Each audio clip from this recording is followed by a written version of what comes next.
This podcast is brought to you by Music on the Move Studio. You came out of nowhere, hiding in plain sight.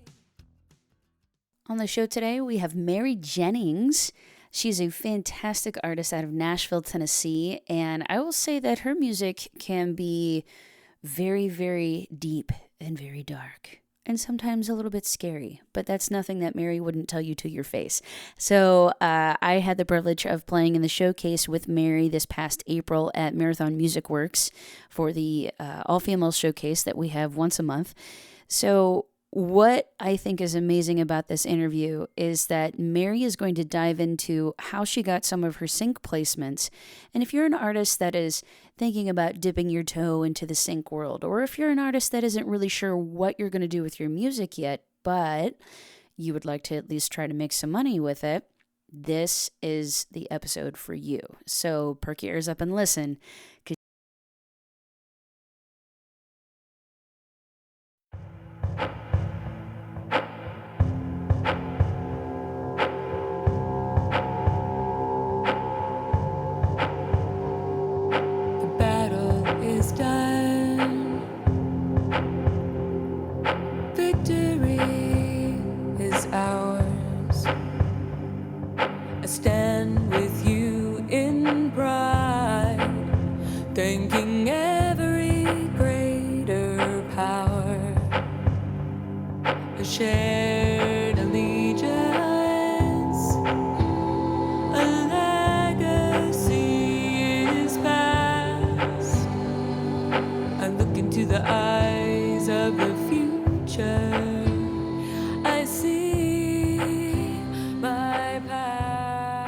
Mary Jennings is with us today. So Mary, please say hi.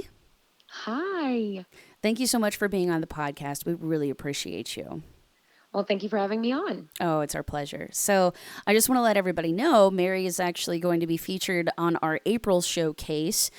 So this podcast will actually air afterwards, but I wanted to get a chance to just talk to Mary, talk about who she is as a human, who she is as an artist, and all of the really awesome things that you do. Like, you've been a teacher, you've been an aerobics instructor, a clothing retailer, bartender, and then luggage saleswoman. Oh, yes. I've done a lot of things. I love it. I love it. So it sounds like you live life to your fullest, and you just take opportunities as they come. Yes, that would be very accurate.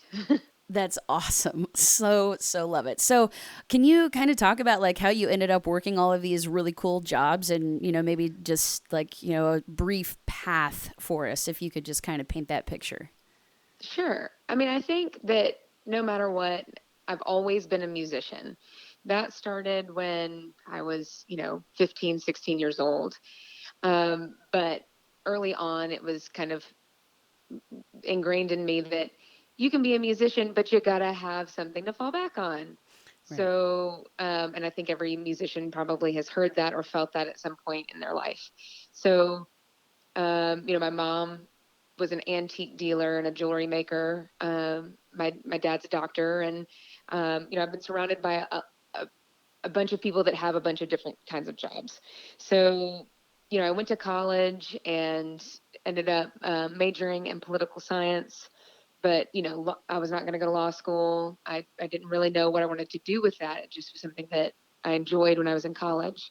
So the logical path was to maybe be a teacher and teach high school, because I loved kids. I loved teaching. That was always kind of a joy. So while I was going to college, going to get my master's, I also had day jobs, one of which was selling luggage. And I worked at Maury Luggage and Gifts. And I mean, again, the one common denominator I would say with any of these jobs is I love being around people, and I love to sell and to talk to people, and, bartending, it was the same thing. You get to meet all kinds of cool people. And so selling luggage was no different. I mean, I had more fun saying to somebody like, you need this piece of luggage because it's so large, I can fit in it. I mean, that was a huge selling point for a Briggs and Riley bag. It was like, look at this, watch. And I mean, it was fun. That's and then, awesome. bartending I started doing when I was in college in South Carolina. I even started teaching aerobics when I was in college as well, just to make extra money. And these were all things that I was already doing. I already enjoyed going to aerobics classes. Why not teach it and make money? I was Absolutely. already hanging out at a bar with my friends. Why not be the bartender, make some money? Um, it's not like I was buying a whole lot of luggage. That was just kind of a random one. But, all of these things were places where I was around people, and then I was always doing music throughout the whole time. And then it wasn't really until I moved to New York where music became the full-time job. I was busy enough that I needed to just do that. Cool. So I guess that's kind of how it started. It's That's really a random path. That's awesome though. I mean, but how many like think about this like as you go through that journey and that path, so many of those experiences shape who you are as a musician. I mean, through selling, luggage and being a bartender, you learned how to engage with people and, that's super important when you're on the stage is learning how to engage with an audience, right? It absolutely is. And if you can sell certain kinds of luggage, then you should be able to sell your music. You should be Absolutely. able to, sell what you believe in more than anything. So, um, and it was just the ability to, again, to talk to people and connect about just about anything. And I mean, as a musician, you spend your life traveling, meeting new people. You need to be able to strike up a conversation in an instant. And that was one of my favorite parts about it.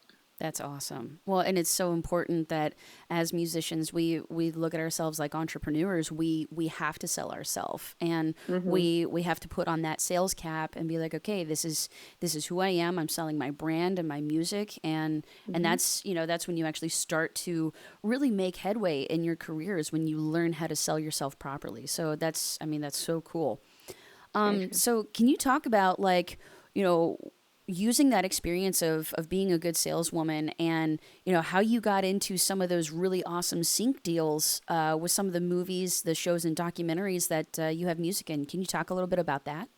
Sure. Some of those are really funny stories. Um, so, um, you know, again, as a musician, you're always just trying to find, if you're going to make it a full-time job, you have to find a way to make money from it. Um, and I love to watch movies and TV, especially horror stuff. That's like my jam. But, even if I don't have time to watch it, I still love TV and film. And when I'm writing music, a lot of times I have a visual in mind when I'm writing Mm-hmm. songs. And I love nothing more than the way music sits and supports these scenes. So, I mean, I don't know, 15, 20 years ago is when I started being like, okay, I really got to figure out how to get my music in TV and film. I think my music can fit. We just got to figure out a way to make it happen. Sure. So I can't even tell you what the first placement was. I can tell you kind of some of the highlight moments and how I navigated those. Sure. One of the bigger ones was getting into a horror movie called The Devil's Seed. And that was because I'm a horror movie fan. You're a horror movie fan, you know who's making what movies, and you go, hey, I got a song that is called, like in my case, there's a song called The Darkness, and originally that movie was called The Darkness. So I was Wow. like, you need my song, Yeah. I assure you. And they were like, actually, yeah, we do. We need it for the credits. Cool. And then they ended up using it, changing the title, but it still fit. So that was one of the first placements early That's on. awesome. Was just, when you're a fan of these things, you find a way to connect with these people. And I don't know if it was, I mean, it was through a social media thing or a post, something like that, where they were looking for music. um some of the, the bulk, like Dance Moms and, like the WWE placements, some of the real random ones that I've gotten over the years, I connected with a company called Jingle Punks. And again, this was like a sales pitch. I got connected with them, and I could have just said, like, hey, do you want my music? And they would have been like, yeah, cool, this is great. We'll put it in our catalog. But I didn't do that. I said, let me come into your office and play for your employees one night when it's closing time. let me bring some treats and stuff like that. I'd love to play for them and meet them. Wow. And they let me. So I came in and set up my keyboard, brought like cookies and champagne. I was like, I got to know them. And because they now had a face with the music and they allowed me to talk about my songs and why I wrote them, they said, oh, this song would be great for this thing. And this song would be great for this thing. And then it opened up the floodgates for placements. Wow. And then once your song gets placed on a particular show once, they're more inclined to want that you as an artist again because it worked. Sure. But again, it's all about building relationships. And I think the biggest thing with any of these, you got to realize that the relationship is mutual. They want your music, but you need them too. So it's a give and take. Sure. Create a relationship, create a bond, meet people, so they want to use your music before somebody that sounds very similar to you. That's awesome. So that's it. Again, I'm like a walking salesperson with my music. Well, I mean, you're the epitome of what it means to really, beat feet and get out on the pavement and like actually market your music and market yourself and say, look, this is who I am. I have a song that's going to fit a need that you have. And I mean, and that's what it is. Like it's all about fitting a need. Wouldn't you say, especially with, that horror movie? I mean, your song was literally called The Darkness. I mean, how perfect was that? It fit. And I think that's if you have to decide what you want your music to do. If your goal is, I want my music to be used in TV shows, then you better be watching TV and see what kind of music they need. Yeah. And you better be writing for that. Absolutely. Instead of just going, oh, I just write music and it'll one day fit. Maybe it will, but that's kind of an arbitrary and like ambiguous thing, right? Like, absolutely. go after that. And I'm not saying copy songs, but go like roughly how long are the songs and how instrumental are they and how vocal are they? How many words are kind of being used here and there? And then also just being ready and knowing, like, for instance, I can't tell you how many people who want to get like their songs licensed. They're like, how do you get your songs licensed? I'm like, well, for starters, do you have instrumentals of your songs? And the answer, like 50% of the time, is no. And I'm like, there's your first problem. Mm-hmm. You have to have instrumentals because most of the time, the song that gets licensed is an instrumental version of your song, not the vocal. Right. You have to have a BGV version of your song where like it's minimal vocals. Having lots of versions of your song and having them ready to send within 30 seconds. Because if you don't, they'll move to somebody else.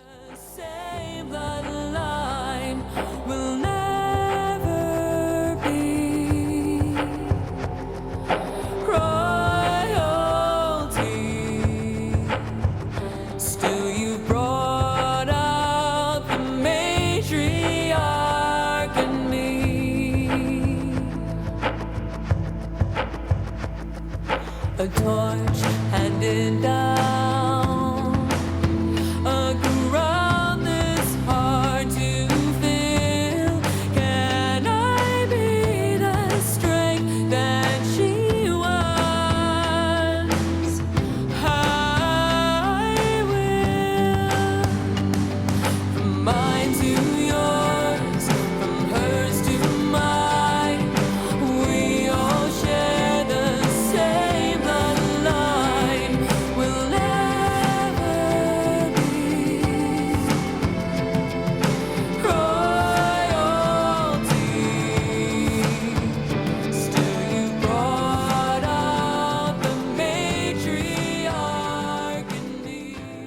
Exactly. And how many times do we hear people being like, "Oh, well, I almost got this sync, but I didn't have, that 30-second clip or that 60-second clip. I didn't have it ready to go, and that's why I lost the deal."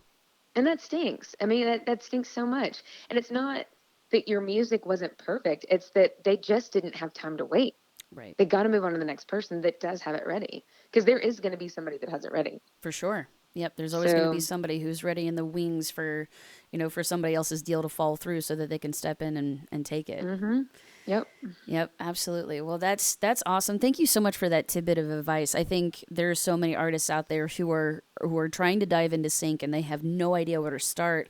this information it's gold. It's just gold. So if Oh, you're thanks. listening, please take Mary's advice and sell yourself and be ready, be prepared, have everything ready to go.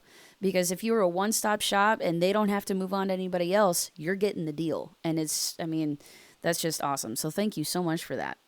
Well, sure. And also just like don't get discouraged. Every win, check that off in yourself. Go like, I got ahead today somehow. And even though you don't get everything, well, nobody gets everything. Right. There are plenty of people that go, man, I really wish I would have gotten that, but you still got something. And, it just takes time. If you Yeah, keep writing awesome music, something will stick.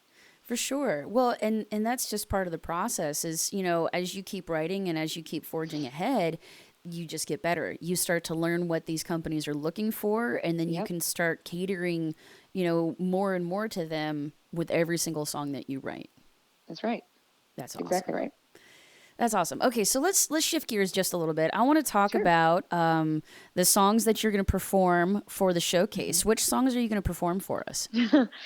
So it's going to be a roller coaster ride. Woo. I have no idea what order, but I've got uh, three new ones and then one that's already been released. So the one that's already been released is a song that's called Home. And it was on my Metamorphosis album from 2015. And it was inspired by watching The Walking Dead. Yes. Very, apocalyptic inspired song. Um, I've got a song called Dreaming of Giants that is, a fun rock jam. And it, you know, stemmed from having dreams of giants. I would wake up, from being chased by giants and came to discover that if you look in dream journals, that means that, those giants are your stresses and anxieties. And I was like, well, that's pretty on brand. So I wrote about that. And then I've got a song called Matriarch, which is coming out on May 7th.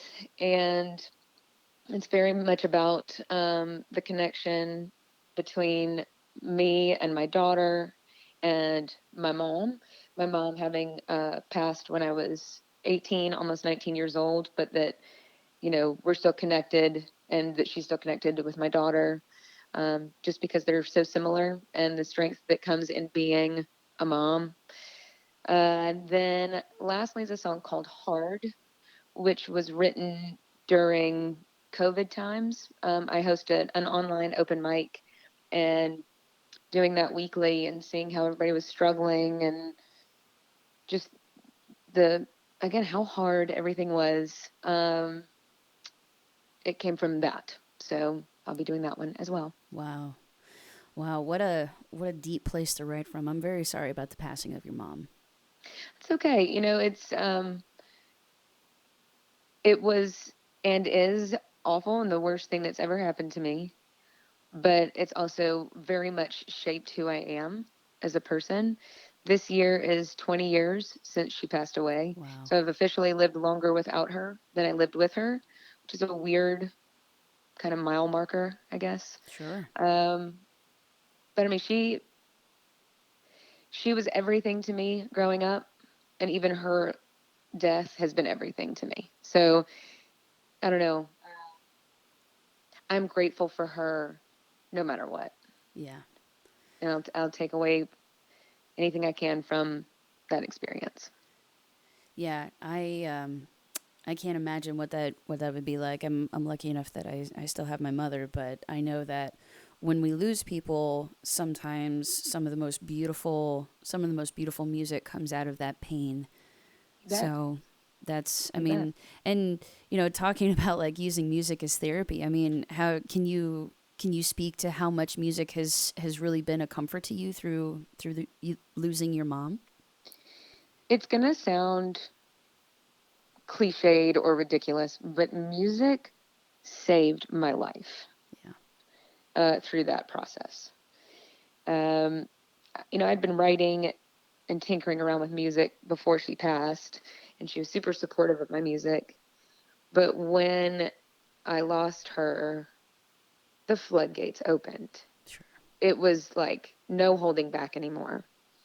And I think so. I get asked a lot, for being such a happy-go-lucky person, why is your music so heavy and so sad? Well, that's how I am a happy-go-lucky person, is I get all the shit out in my music. Yep. All of it. Every single bit of it. It's like word vomit. It's just like anything. Don't tick me off, you might end up in a song. Like that's the way it goes. It's Yep. just all of the negativity or anxiety or stress that I feel is going to come out in music. So like 90% of what I write is heavy, but other people need that kind of catharsis too. So Absolutely. cool. And if they don't, that's okay. Maybe my music's not for you. I didn't, I wrote it selfishly for myself. And if anybody else can take away something from it, then wonderful. That's a win. Absolutely. But it absolutely saved me. And, I have a really cool family who's been very supportive to me through my music. And, my dad, this summer after my mom passed, I'd written all this music. He's like, Mary, you got to do something. You either need to go to therapy or maybe you should record an album. That's I can awesome. help you with that. And so he set me up with an opportunity to do that. And I recorded my first album when I was 19 years old. Wow. And have been doing it ever since. That is so cool. I mean, I go to therapy too because that's healthy. Well, it is. I'm a big promoter of therapy, but I am as well. But the music definitely helps. Well, and if I didn't have that, I would be insane. For sure. For sure. I think there's many songwriters who can attest to the fact that if they didn't have an outlet like songwriting, they would be insane. They would, they would have gone off the deep end a long time ago. And I don't think there's anything wrong with writing dark music because it's like you said, everybody goes through that period or maybe multiple periods where they need to sit in their feelings and they need to feel it and they need to feel validated in it. Absolutely. Because too often I think people try to just, push everything off and go, oh no, it's all fine. It's all sunshine and roses and rainbows. But on the inside, I'm dying, Exactly. So I think that's fantastic. Well, Mary, thank you so very much for taking the time out of your day to talk with me. I really appreciate it. Oh my gosh, thanks for having me on. This has been a pleasure. Awesome. So do me a favor, if you could, tell everybody where they can find you and your music. Well, you can find me on pretty much every social media outlet there is. However, I need to get on TikTok, apparently. I'm not there yet, but I will. I will get there. But the best way to find me is through my website, which is maryjennings.com. I know it's super complicated, but all of my social media platforms are linked through that. So, pick your poison. Is it Instagram or Twitter or Facebook or YouTube? They're all linked through my website. Perfect. Well, again, thank you so very much, my dear. I look forward to seeing you at the end of April because I actually get to be in the backing band and play for Mary on the Music on the Move Studios showcase at Marathon Music Works. So we're looking. So excited. I know, I'm so stoked. It's gonna be great. So, all right, dear. Well, thank you so very much for being here. We really appreciate you. Thank you so much, and I appreciate you as well.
Still you brought out the matriarch